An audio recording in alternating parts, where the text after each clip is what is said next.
if we didn't have the information on how to overcome it, how to build trust, how to communicate, what each other's love languages are, we wouldn't have been able to get to the place where we're at now because we didn't have the tools, the skills, or the knowledge to do so.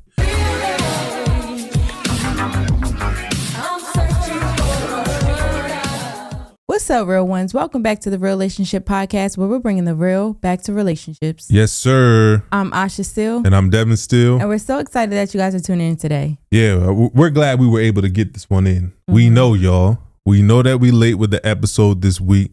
But listen, we got good reasons for why this is. So in Houston, we just had a storm, which knocked out our power for a couple of days. And we wasn't sure if we was going to be able to record this podcast because we had other things that we needed to do.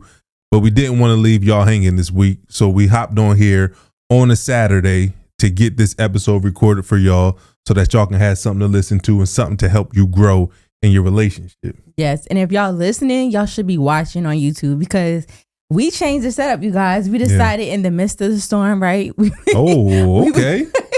Okay. We was going to create like what you did there. The vibes for y'all, a new ambiance, as I like to say, you know. So here we are with a nice, bright, homey, warm, cozy set. Yeah. We hope you guys love it because we love it. Yeah. And hopefully, you know, like I said, if y'all are listening to this, go ahead and tune in on YouTube so y'all can see it. So y'all can see the growth and the change because we keep trying to do things and implement things, whether it's from merchandise or the setting, just to, you know, for y'all, it's the visuals for y'all to enjoy it, for y'all to love what y'all see, love what y'all watching, love what y'all wearing, love what y'all hearing. So if y'all like it, give us some feedback and let us know. I'm going to keep it real. We changed up the ambiance because we got to get our views up on YouTube, y'all. Like with our podcast, our audio is popping. Like we top 10 on Kids and Family Podcast every time we drop an episode. But YouTube is a whole different game. A lot of people think that YouTube videos are actually podcasts when they're not. Podcast is just audio. The video gives you like a different way to monetize your podcast or to grow your brand. And it's not really hitting on YouTube how it's hitting on Apple Podcasts. So we're just trying to do different things on YouTube to try to keep y'all attention. Because I know I watch YouTube videos all the time. And if the mood's not set right, if the camera's not right, then oftentimes I don't finish the video. So we're just trying to switch things up to see if we can grow our viewership over there on YouTube. So if you watch on YouTube, let us know in the comments what you think about this setup. If you like it, share it with a friend, because at the end of the day, we're just trying to grow this community as much as possible. Yes, you guys. And before we get into our Keeping It Real moment, another announcement. If you guys are watching, we have some new merch, which my husband is modeling today. I'm not about to model because the words are on the back of the shirt. But no, you know, and if y'all can see, like, we all about branding, right? We've been trying to brand, even from the beginning, if y'all was following us when we were doing our weekly wine downs, we had the branding wine glasses, we had our mugs, we got our little logo right here. We have a logo on the shirt, and if you see the when shirt, you just said the logo right here, the people who are listening have no idea what you're talking about. You guys, that's why y'all need to tune into YouTube. So I ain't gotta explain all of this, but the logo on our laptops, you know, the logo on the front of our new design of our new shirts that we have. Of course, the real design is on the back of the shirt. But y'all got to go check that out to see it. Yeah. If y'all want to see it, if y'all want to purchase it, y'all need to purchase it. Y'all should purchase it. You know, not if you want to, you should.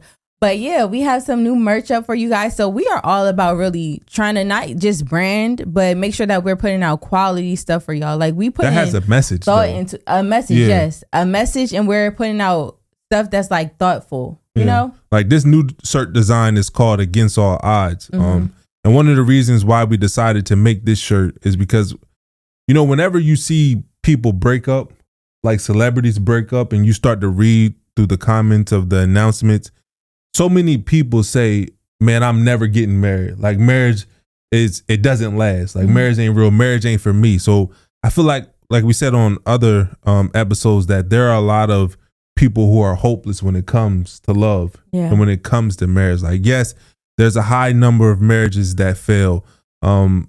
It's not easy, but I truly believe that if you're willing to put in the work to understand how marriage works, if you're willing to become a student of your partner, that despite all the odds that you're facing, that your love and your marriage can prevail. So we decided to create a shirt that says, against all odds, love will prevail. And if you feel like that message resonates with you, that if you're willing to overcome the challenges that you're dealing with in your relationship, in your marriage, and that you know that your love and your marriage will prevail, definitely get this shirt, because it's not like, it's a message for you, but I think that when you're out there and you're wearing that type of shirt, that it can be inspiration and hope for somebody else when they see you wearing it with your partner or with your spouse, that, you know what, we are going through challenging times, but we can also overcome those challenges and our marriage can prevail as well. So I think that it helps out the person who's wearing it, but also the people who see you wearing it.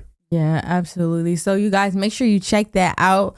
Like I was saying, even with this design, our first design, oh my goodness, it's so crazy. What? Like, y'all like, what is going on with her? The growth. But like the growth to see like our first baby merchandise shirt that we came up with, and just like growing in the thought that we put in. Like I was saying, we actually put thought into the things that we're creating. Like if that's y'all, why we don't got a bunch of stuff. Right. If y'all listen to our content that we put out, it's like we're trying to put thought and research and like knowledge into the content that we're putting out. We're not just trying to give y'all watered down podcasts. We're not trying to give y'all just let's like talk about gossip our relationship.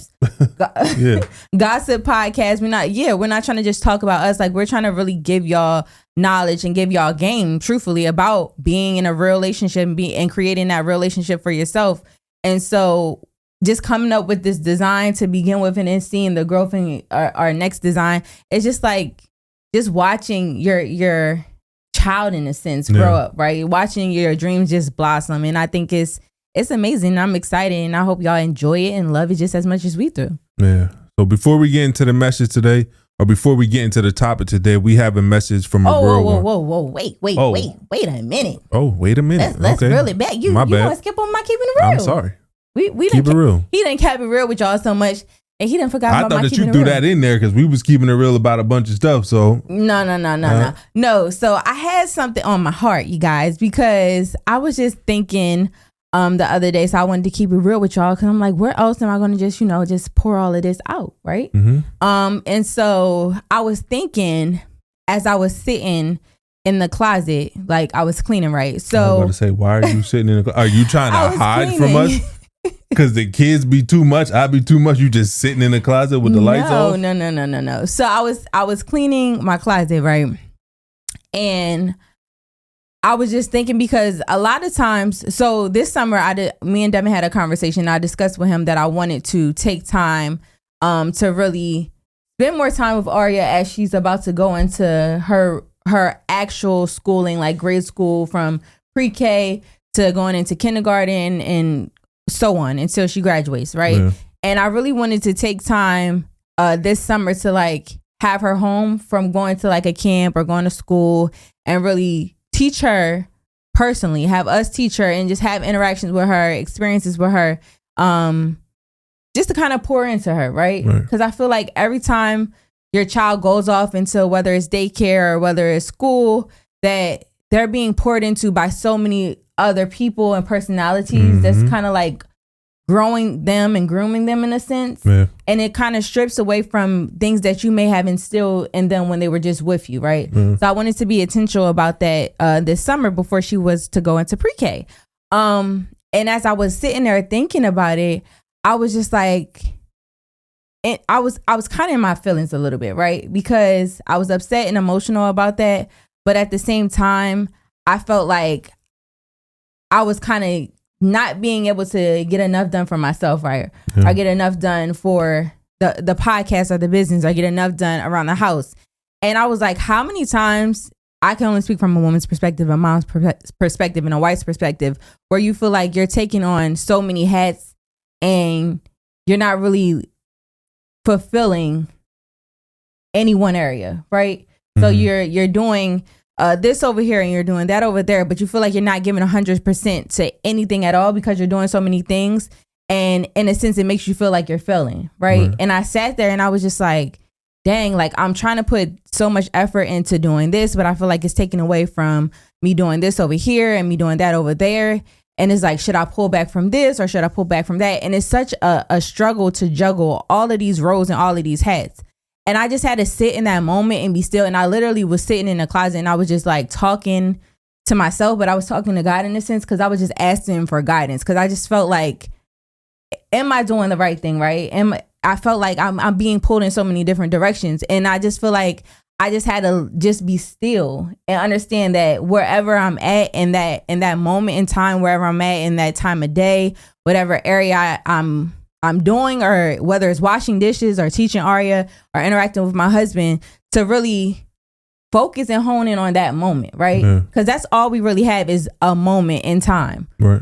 We're not guaranteed the next minute, the next hour, the next day, the next week. So that moment, to really be still and be present in that moment that you're in, that's all you can do. And I was just like, yo, if it means that I have to drop everything right now and focus on what I'm doing for Arya, then take that time out, with whether it's 30 minutes or an hour, and focus on that. Or if it was me, talking to my husband, if it's us sitting down and having dinner together and just really having a conversation, pulling away from the phones and pulling away from the TV, or not talking about just the business, but really pouring into each other, then be intentional with that, right? Yeah. And to me, that feels like I'm giving 100%, even if it is something else I need to get to over here, Yeah. So I just wanted to share that message with you guys, because I feel like a lot of people, especially on social media, people feel like, oh, I'm not doing enough. Right. I'm getting pulled in so many different areas, and I feel like it's not enough. But just show up as much as you can in that moment, and don't look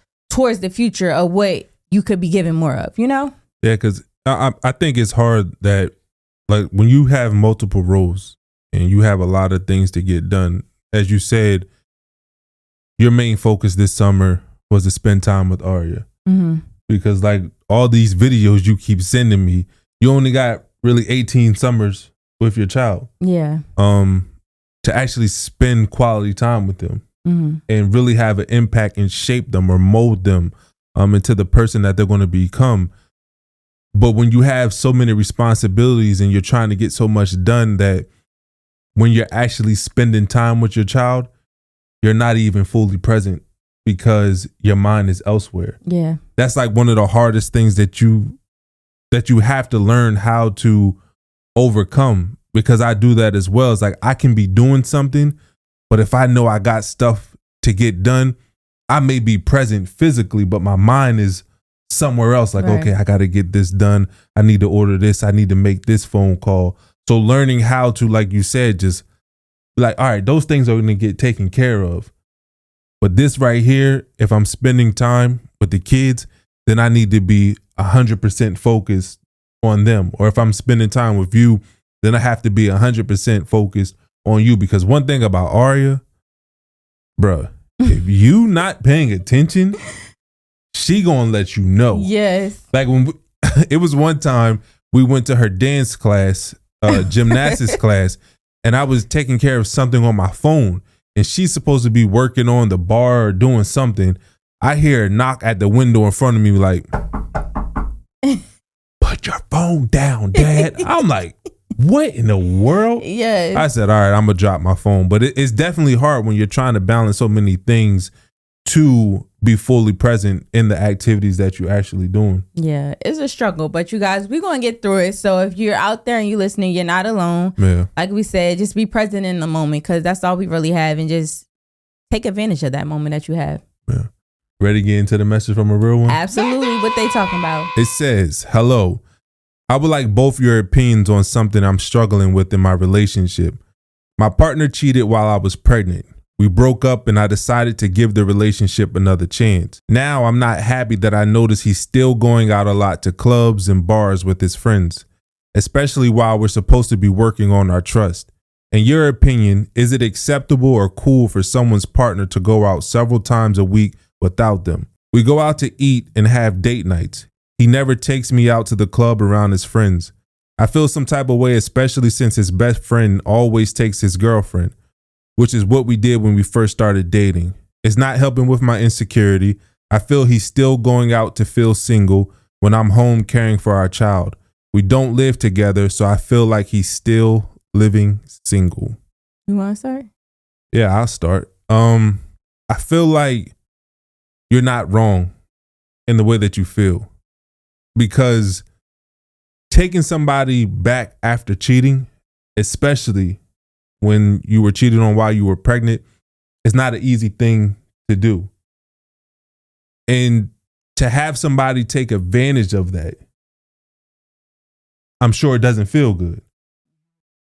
Because one of the things that we talked about before in our episodes about me cheating before we got married, like when Asha decided to work through those things with me, I was on my game. You know what I mean? The places that I used to frequent, the people I used to hang around, I stopped doing those things because I knew I needed to work hard in order to build back up your trust. And if I did something that started to tear that trust down again, I would correct it fast. And the fact that he's not taking those steps to make sure that you are secure, I think is a red flag. And he may just be trying to make it work because you have a child. I don't know. And he's not fully invested in the relationship. But you have to believe not what people say, but what they do. Right. And if you feel like he's hiding you from his friends, if you feel like he can't take you to certain places like the clubs or to the bars, then obviously it's for a reason, especially if the people he is going out with is taking their significant other. So I don't think that you're wrong in how you feel, but you're in a tough situation because I know that that child is like the glue to your relationship. You're hoping everything works out for the sake of your child, but sometimes we have to know when it's time to walk away. And I can't give you the answer to what you should do. You have to make that decision. You have to not allow your judgment and your mind to be clouded by what you want or how you view him or what he could be, and start making a judgment based off of what he's giving you right now. And it seems like he's fallen short of your expectations or what you expected him to do after you took him back after cheating. Yeah. I think what you were just saying is, because we don't know the situation or your situation personally, is only you can answer it. But for you to really be honest with yourself and to ask yourself, is this something that you truly want? Because to have someone cheat on you at such a vulnerable state of being pregnant, it's a lot of emotions that you go through already from being pregnant, and the hormones changing, your body changing, your mental state, and to go through that and then to take someone back and not feel like they're really giving you their all and investing their all into that relationship, it's a lot. So you may be in a position where you love this person so much, and you, like Devin said, you want it to work so bad because y'all have a child together, and you're holding on to something that you may in reality know that you shouldn't be holding on to. Yeah. So you really have to ask yourself the questions, weigh it out, the pros and the cons. And if y'all sit down and have a in-depth conversation, you explain, these are my expectations for our relationship, for it to move forward, because I feel like you're not giving me enough. I feel like you're not giving this relationship enough. Yeah. Like, if I'm asking you, either I want to go out with you if you're going to these places, or maybe you go less, or communicate with me about certain things. If you can't do those things, and if we can't both make certain sacrifices that's going to be beneficial, especially him who's having to, rebuild and regain your trust, it's like, well, this isn't going to work. So I think it definitely comes down to having a very in-depth conversation and expecting for him to make some real changes. And if he shows up in those areas, then that's great. Y'all can move forward. But if not, you're going to have to make some hard decisions. So, yeah, I don't know. It's tough. Like Asha said, not knowing the full story, and not being able to sit down with both of you, because at the end of the day, there's always two sides to a story. Mm-hmm. So being able to hear his perspective of why he's not showing up in the way that you expect him to show up would be important for us to hear. And if he's scared to say, you know what, maybe this relationship is not for us, but I want us to be, good co-parents, and he just doesn't know how to have that conversation, because I think it's extremely important, if he is no longer invested into this relationship, that he just keeps it real, so that you have the mental health to raise your child. Like, that's really important right now. You can tell that you're going through it. You probably don't have the strongest mental health right now, and that's going to show up in the way that you parent your child. And he should understand that and give you the answers that you need so that you can either work on this relationship or free yourself from this and focus on raising your child. But I hope everything goes well in that situation. Yes, you guys. So moving into today's topic. Yeah, it's kind of like along those lines. So what we wanted to do with this episode is we decided to look up what are the most Googled questions about relationships. What are the most frequent relationship challenges that people are facing and they're searching for information on. So what we're going to do with this episode is we're going to go through the top 3 relationship questions that people Google. This should be interesting. Very much so. All right, so let's start with number 1. And I think that this pertains to the message from a real one. The first question was, when is a relationship over? That's interesting. To ask Google. Yeah. Google. When is your relationship over? Because I think that a lot of people don't know. I think that a lot of people live in the gray area of life, which is a dangerous place to live in. Like, I feel like life should be lived in the black and white. Either you do or you don't. Either you want to be with me or you don't. Like, don't string me along. Either this relationship is for me or it's not. I feel like a lot of people hang out in that gray area and they're hoping that the next person makes the decision on whether their relationship goes on or not. So one way, and this is a lot of our information is based off of science and research. It's not just our opinions, but the one way that you know a relationship is over or it's on the verge of ending is how you tell the story of us. And what that story of us means is, like, if somebody asks you about your relationship, what do you tell them about it? If people were to read a summary, like the back of a book, they was to read a summary of your relationship. If you and your partner sat down and wrote that summary, what would that summary say? If you tell your story and it's majority positive, but it does have its challenging moments, there's still hope that you can overcome whatever it is that you're going through in your relationship. But if you tell your story and negativity takes over and it becomes difficult or even impossible to remember the good times in your relationship might have reached its expiration date. And we've dealt with that so many times talking to other couples. Like, when you ask them the story of how they met and how they got to where they're at now, they would jump off just telling negative things. Not like the good times. Because, you know, when you meet somebody, like, you may have difficult times in the beginning, but it feels so good that you only tell the good stuff about somebody. But then when years pass and you look back at your relationship, you don't even remember those good times that you had with your partner because it's filled with so much chaos that you've dealt with over the years that you can't even remember that point in your relationship. So when you get to that, it might be the end of your relationship. Yeah, I can definitely see that. As you were talking, I can envision, even from having conversations when you're starting off and, talking about how we met and we was here and we was there, and it quickly makes like a detour down the road of no return. And it's just like, yeah, and then this happened and we talk about how, we lost trust in each other. Yeah. And then it's like a snowball effect where it's just like all this negativity. It was like, hey, we were just talking about how y'all met at the coffee shop. Yeah, and then just went left. Where we at? So I definitely can see how that could be an indicator of it not going much further. Yeah, so when you tell your story, like if you and your partner sat down and wrote a story, there are 5 things that you have to look for in this story. The first one is there a weak fondness and admiration? And what I mean by that is happy couples tell their stories with warmth and affection. Like if I was to tell the story about how me and Asha met, you can tell that there's still love there, right? That the love is strong, that I have admiration for Asha. I have admiration for our relationship and for our love. But when somebody tells their story and it just feels cold, like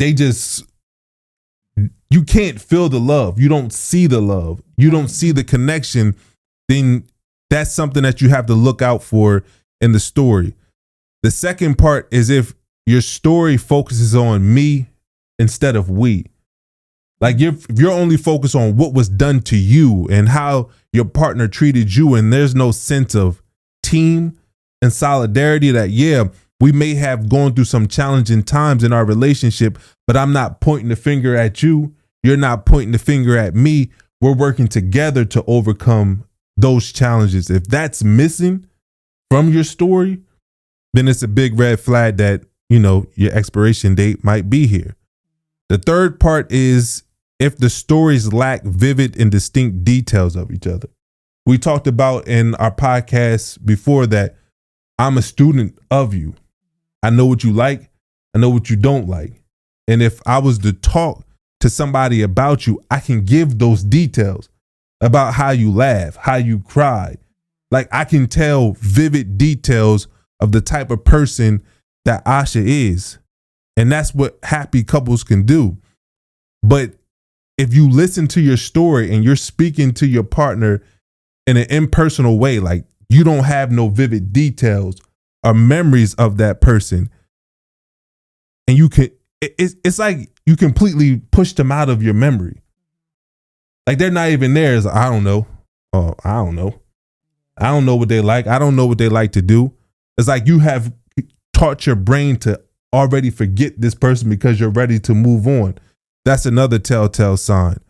Another one, the fourth one is if the story of the struggles in your relationship are not told in a way that highlight how y'all were able to come together, how you were able to turn towards each other instead of turning away, again, that's a sign that it may be time to move on. Because if we talked about the struggles in our relationship, we're going to talk about it in a way where, yeah, we may have turned away from each other initially, but at the end, we talk about how we came together and how it made our bond grow stronger to overcome the challenges that we dealt with. And that's why we're so close now.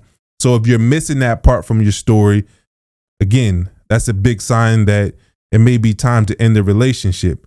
And then final part is if the story basically fails your expectation.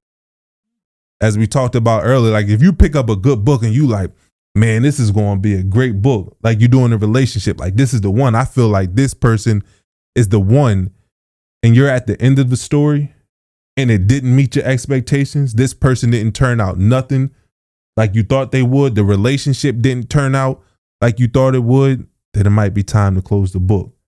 And that's why I said earlier, from the message from the real one, like your expectation when you took back your partner was that they were going to do everything they could to build back up that trust since you gave them a second chance, but it has not met your expectation.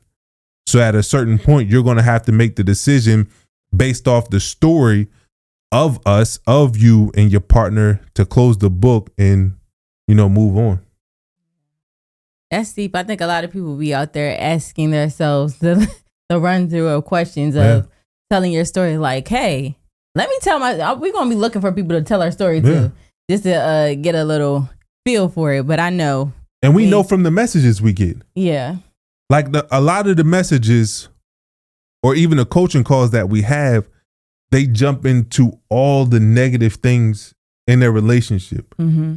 Like even when we went to counseling, when I start telling the story of us, I talk about how far we came, how much we're committed to each other, how much we love each other.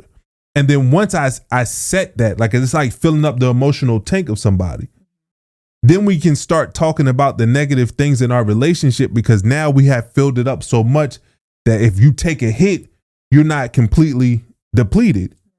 And when we see these messages and when we see people on our coaching calls, it's like they're just diving right in, coming at each other's neck. They're not even talking about some of the positive moments that they've experienced over the years in their relationship. And that is a big sign that you're in trouble. Mm-hmm. So if all these things show up in your story, even if you seek professional help, the research shows that it may be too late if these show up in your story. So that's the importance of, always checking in on your relationship, seeing where you're at so that you can seek the help at the right time and not at the end of the story. That's good. So the next question, you guys, that we have is jealousy healthy in a relationship? Now, this was, to me, it wasn't really too much of a surprise that people would ask that question, because I feel like jealousy in individuals is common, right? Yeah. And the same thing from research shows that jealousy in your relationship, it may not be healthy, but it isn't uncommon, right? And so with that being said, there's ways to work through the jealousy, right? Because like I said, as individuals, there's things that we get jealous about in life as an individual, right? For ourselves, things that you may go to work and you may see your coworkers are getting further ahead and you're jealous of that, right? Or you want to be looking on social media. Social media has put the jealousy game at the top of the charts, right? So many people are able to compare and contrast their lives to so many other people, and it's so easy for you to become jealous, right? Jealousy it's a natural thing that most of us feel. And so, like I said, it's not healthy necessarily for your relationship, but it isn't uncommon. So there's ways to work through and deal with that jealousy. Mm-hmm. The biggest thing is, from looking at the research, is rather than looking at it as a negative interaction, looking at it as an opportunity to grow, right? Mm-hmm. As an opportunity to communicate better with your partner. And I thought that was so true, especially from our interaction, was because we had times where, and I don't know, we may have spoke about it on the podcast before, but when you were in a space of, moving along with your career, after everything had, everything we went through, from with your injuries and from with Leah, and you had to put everything on hold, and you went on, you were moving forward, you got signed down here with the Texans, then you were doing other things, and I felt like I was in a space where I was still at a standstill, right? Yeah. Because I had put my life on hold, but it wasn't as easy for me to just pick up and go, right, or pick up and start over. And that did bring in about some sense of jealousy, because it was just like, well, dang, I'm sitting here in the right, and I'm sitting here trying to still figure it out, and I can't get the wheels and the momentum moving like you are doing, right, and it's causing jealousy within me, and it's showing up in our relationship.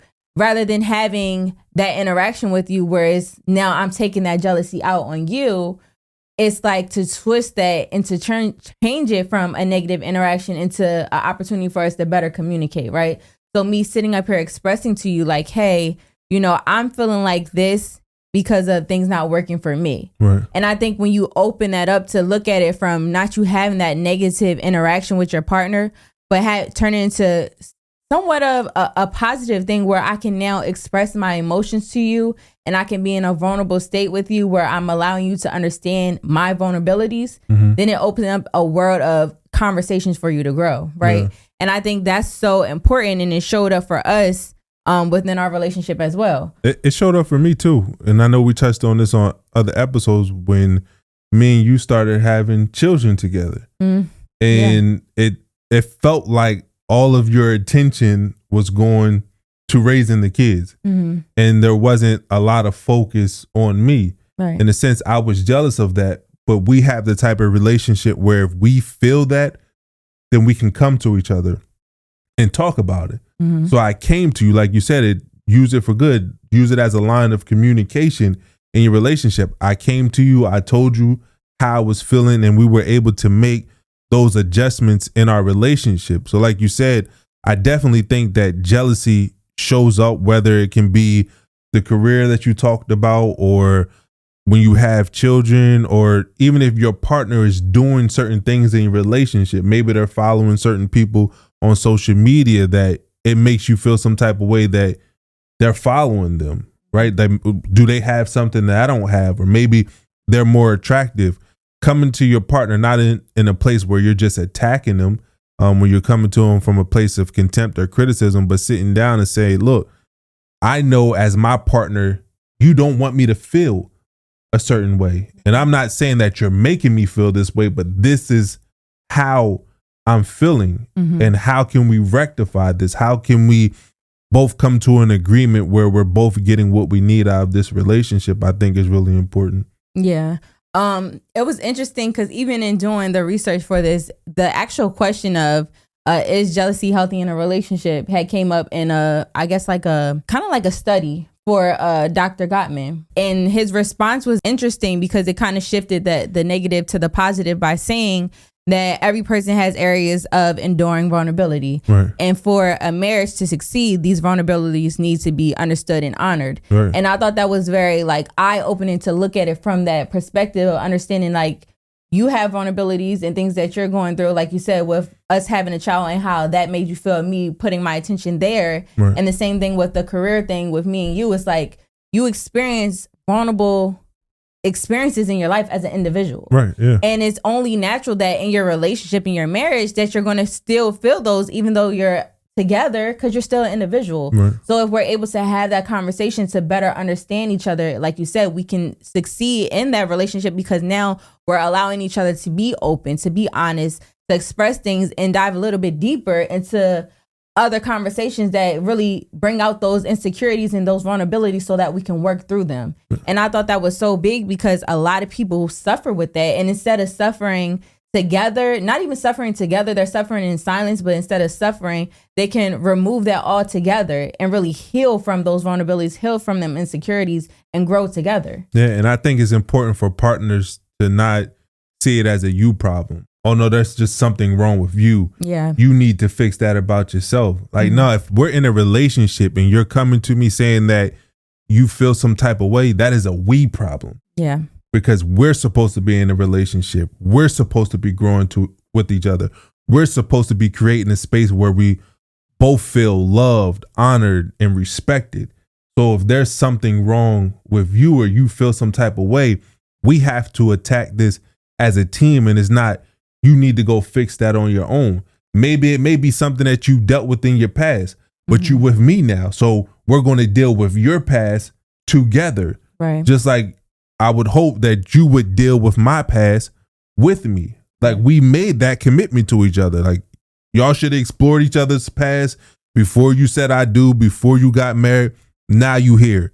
So if certain things didn't show up in the beginning and then certain things start to trigger your partner later on in the relationship, yeah, that's something that they should work through, but they shouldn't be working through it alone. Yeah. That's how you attack stuff as a team. Yeah. So some signs of unhealthy jealousy behaviors that show up in your relationship are checking your partner's phone or their emails without them knowing, like going through being a detective. That's a sign of, unhealthy jealousy. Insulting your partner is a huge sign of unhealthy jealousy. Assuming that your partner is not attracted to you or just, making yourself feel bad and making it seem like that's your partner's perspective or idea of what you are instead of them saying that that's how they feel about you. Also accusing your partner of lying or doing something without evidence, right? Those are all big signs, big red flags of unhealthy jealousy in your relationship. And that really starts to turn just like the relationship into a negative direction, right? Once those things start to be implementing your relationship where you're doing all the things, you start to see it go downhill. It's like a slope that it keeps going and going and going. And it's hard to pull back from that when you're starting to exhibit those unhealthy behaviors of jealousy. Yeah. Yo, I was thinking the other day that I think so many of us have experienced toxic relationships in the past that when toxic things show up, we don't even look at it as toxic anymore. Yeah. We don't think that our relationship should be absent of those behaviors, of those traits. And one of the things that, I learned with you and I love about our relationship is I don't have to worry about none of that stuff. I don't go through your phone. I don't question where you go when you go out.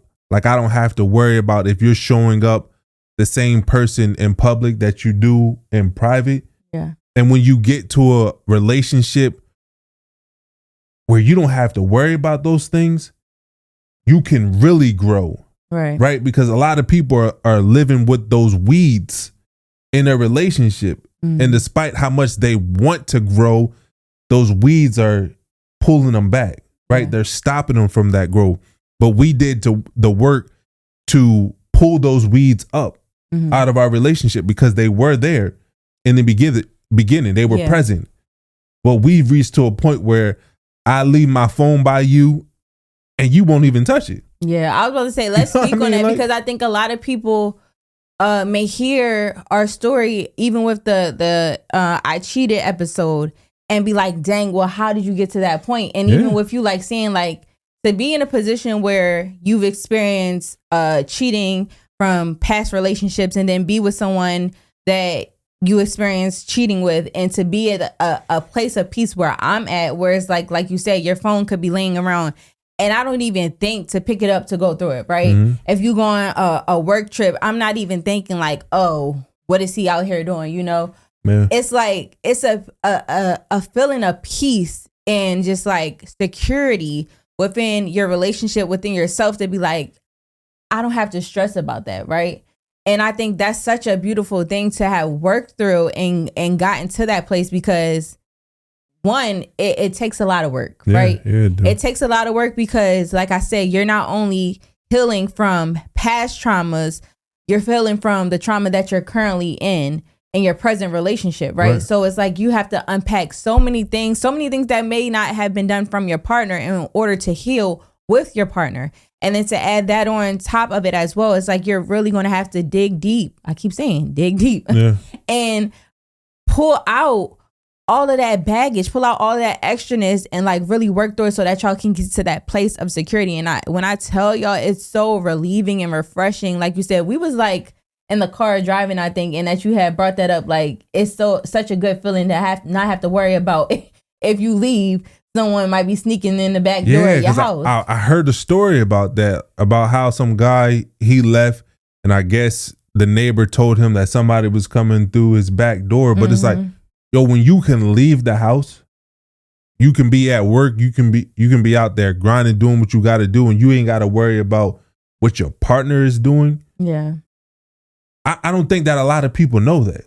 Yeah. Know that feeling of being able to let your partner use your phone and you ain't got to worry about, yo, this person going to text me. They going to send me a DM. Like, there ain't none of that. I should leave her phone. I ain't checking nothing. For what? She ain't giving me no reason to. I feel the love. I feel the commitment in our relationship. I don't need to go checking up on you. The same thing with me. And to get to this place, after what I did in the beginning of our relationship, most people are not able to rebound like this and rebuild that trust. Right. But like you said, I had to put in the work. And if that guy from the message from the real one is listening, I had to put in the work. I had to do what I had to do in order to make my wife feel secure again, because her insecurities were valid because of the actions and the things that I was doing to make her feel that way. Therefore, I had to put in the work to make her feel secure again. And I didn't just do it for a month. I didn't just do it for 3 months. I didn't just do it for a year. I've done it over the long haul. And I haven't taken any steps back. Because like you said, or like we said earlier, it's hard for somebody to give another person a second chance when you have violated their trust like that. And I took that serious. And I did the work to become a better man and to become a better spouse, to understand how I'm supposed to show up in my relationship, in my marriage, so that we can get to this point. A lot of times we make those short-term changes, and then once we've willed the person back in, we go back to how we were acting before. But I haven't looked back at that old me. And the new me feels so much better because I'm a man of integrity. Like, it's when your family can trust you, when they know that you're going to show up for them, when they know that you are going to honor them and you're going to put some respect on your last name, because that's, to me, that's crazy. Like, I'm asking you to take my last name. I'm asking my kids to take my last name. Then I need to do everything in my power to protect that name. And a lot of people are not protecting their last name. And it's a shame because the impact that it has on your family, man, you got to be able to forego those taking actions that will fulfill your needs in the moment.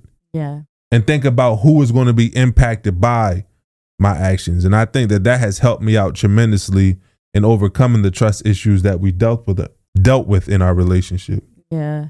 So even with a lot of what you were saying, a lot of that kind of contributes to and triggers those forms of jealousy. And so I think the biggest thing from the question where most people are asking online about, is it healthy in your relationship? I think when you're able to understand it, you're able to manage it, right? Yeah. So you understand what's causing that jealousy. If it is those triggers of maybe the person you with stepping out and cheating on you, or maybe maybe it doesn't have anything to do with that person. It's more so your own insecurities that you're dealing with, the things that you feel about yourself that's causing that jealousy to show up. If you're able to understand it, you can manage it and you can control it, and y'all can have a conversation about it, right? Yeah. And it can turn from being a issue of it being just like combative to us now being compassionate with each other, right? We're able to communicate, we're able to understand, embrace each other, and work through it. But when you see those signs, those red flags, those triggers of it being unhealthy behavior, that's when you have to stop, take a pause, have a conversation, and really work through those, because that's not really healthy behavior and it's not going to be beneficial to either one of y'all. So the last question is, how does a relationship work? And I'm glad that people are Googling that. Because I don't think that a lot of us were taught how relationships work. You know, that question, it was kind of surprising to me. It was some questions in my mind that I was thinking like that could have been on there, but I wouldn't have thought to ask the question, how does a relationship work? But I wasn't surprised, because if I look at my upbringing, right? My parents never sat me down and taught me how to have a relationship. Yeah. How to be a husband. I learned what not to do from watching them. But again, I was in third grade when I was 8 years old. So I learned what not to do, but nobody ever sat me down and said, yo, this is how you have a healthy relationship. This is how you should be as a husband. Right. This is the type of wife that you should look for. Like, nobody had that. So I think a lot of us, we just go out there and we're experimenting, because wherever there's ignorance, there's experimentation. And a lot of us weren't taught how to have healthy, long lasting relationships. So we're just trying different things. A lot of people learn from their friends, watching their friends, or watching movies, learning from social media. Yeah. Or watching from movies. So to me, when I see this, that's a good sign, because people are seeking the knowledge to have relationships. And a lot of times you hear on social media, when you hear people talk about relationships, they say the foundation of relationship is friendship. If you want to have a healthy relationship, you got to learn how to become friends. And I personally don't believe that friendship is the foundation of a healthy relationship. I believe that the successful application of knowledge is the foundation of a relationship. Because when you become knowledgeable on who you are as a person, when you become knowledgeable on what love is, when you become knowledgeable or what are the roles of a husband and a wife, what are the characteristics of a husband and wife, how do you successfully communicate with somebody? How do you build trust with somebody? How do you still focus on the two in a relationship when you have kids? When you have an understanding of all those things, then you can navigate the complexity of marriage, because it is challenging. It is hard for a lot of people, because we don't have the knowledge on what it takes to have successful relationships. And I'm reminded of a comment I won't say having a back and forth with somebody, but I was talking to somebody on Instagram, because it was, again, they just announced that somebody was getting a divorce, and somebody had commented that marriage ain't for the weak. And I was just like, marriage really doesn't have anything to do with being weak or strong. Like, everybody who gets a divorce is not a weak person. They may have been ignorant on certain topics and they weren't able to overcome the challenge, but strength is subjective. You know what I mean? Like some people give up on marriage when it's something minor. And then some people, marriage fail when they deal with something like the loss of a child. Like you can't say that somebody who got a divorce after losing a child is weak, because that is a serious situation that they went through. Mm-hmm. And they may not have had the knowledge to deal with bereavement of a child. So when you go out there and you understand the challenges that you're dealing with and you seek information, and not only do you seek it, but you start to apply it in your relationship, then can you have a strong, healthy, long-lasting relationship. Information and knowledge is the only thing that saved us. Yeah.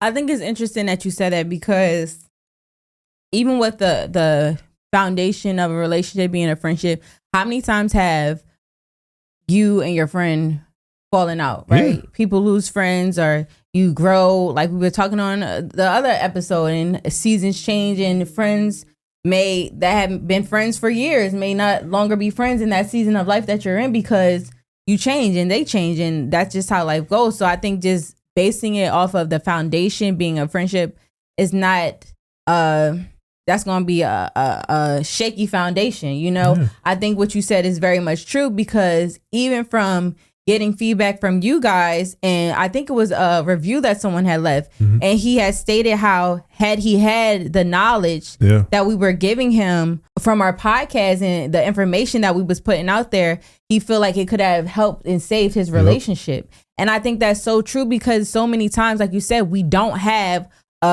a lot of people don't have a great example of what it is to have a healthy relationship, mm-hmm. and we don't seek those resources, right? Yeah. We usually just go off of what we see like around us, what we think we know, instead of us really digging in deeper and finding, why do I keep saying that? Instead of us finding those resources to really help us, you know, work those challenges in our relationship. Yeah. And I think that's so true when we are able to really have that knowledge and that understanding of what it is and what it takes to build a relationship. You're able to work through those things, because it's not easy. Yeah. And another way to dispel that friendship is the foundation of a relationship. And I get that some people lie when they say this, but oftentimes when you see people or you hear about people getting divorced, they say, oh, we're such great friends. Mm. For the most part, they're lying. But some of them, they do have that friendship mm-hmm. afterwards. And then you have to ask yourself, well, if y'all are such good friends, why couldn't you make marriage work? Right. And it's because friendship is only an element in marriage. Mm-hmm. There's a lot of other things that you have to be able to navigate in a marriage mm-hmm. with somebody. So if you're not knowledgeable on all these different things, and that's what we try to do with this podcast, because it is time consuming to research all this stuff. Yeah. But we take the time to do that so that we can deliver the knowledge and the information to you. And hopefully you and your partner are listening to this and you're applying this, because it's the only thing that saved us, as I said earlier, because we were dealing with a lot of challenges. We both come from broken homes.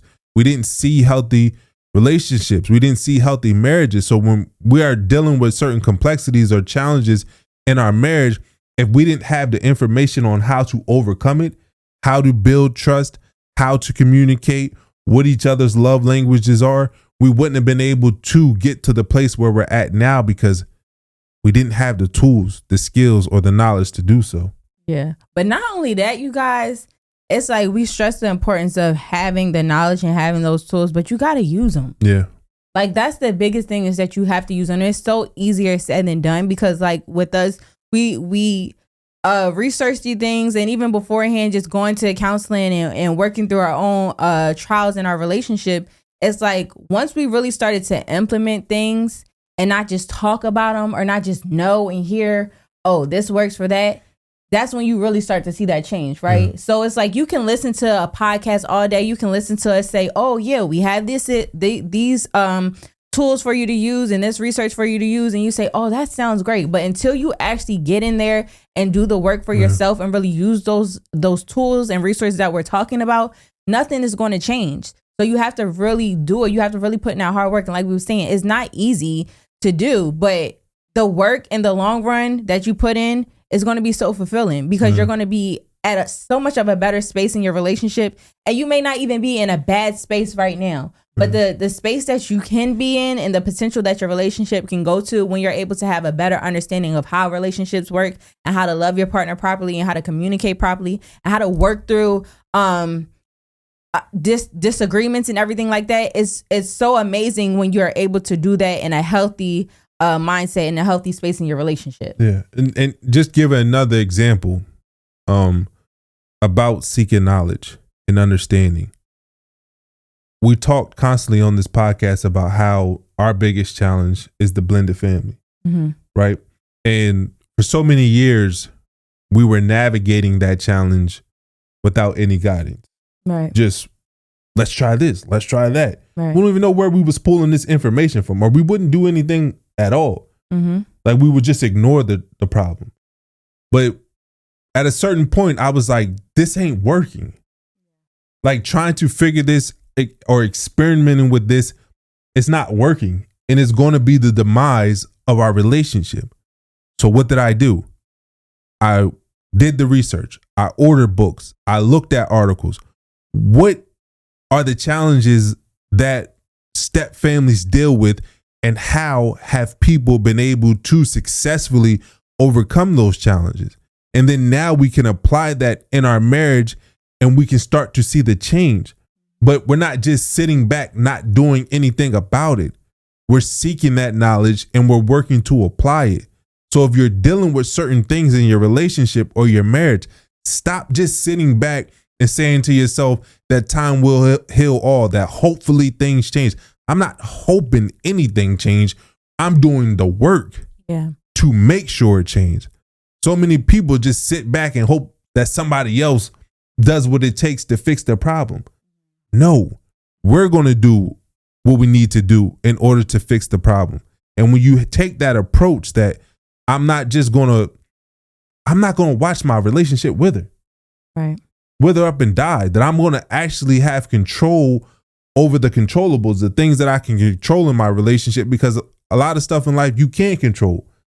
But the things that you can, bro, you got to go all out and make sure you do it. Especially to me as a man and as a leader of the relationship, that's your responsibility to go seek that knowledge and bring it back to your family and do what you got to do to make your relationship work. And when I took that approach, that's when things started changing. But you got to seek the knowledge, man. Yeah. But before we wrap up, let us know what you think about those questions. If you have any other questions that Google may not have, share with us. Make sure you send us an email at questions@relationships podcast.com. Make sure you visit relationshipspodcast.com or Real Love Collection to get your All Against All Odds shirts. And of course, leave a review. Subscribe to our podcast on Apple, on Spotify, wherever you get your podcast. And go subscribe to our YouTube channel because we got to get those numbers up. Absolutely. So we hope you guys enjoy this episode. And until next time, you guys, keep it real. Yes, sir.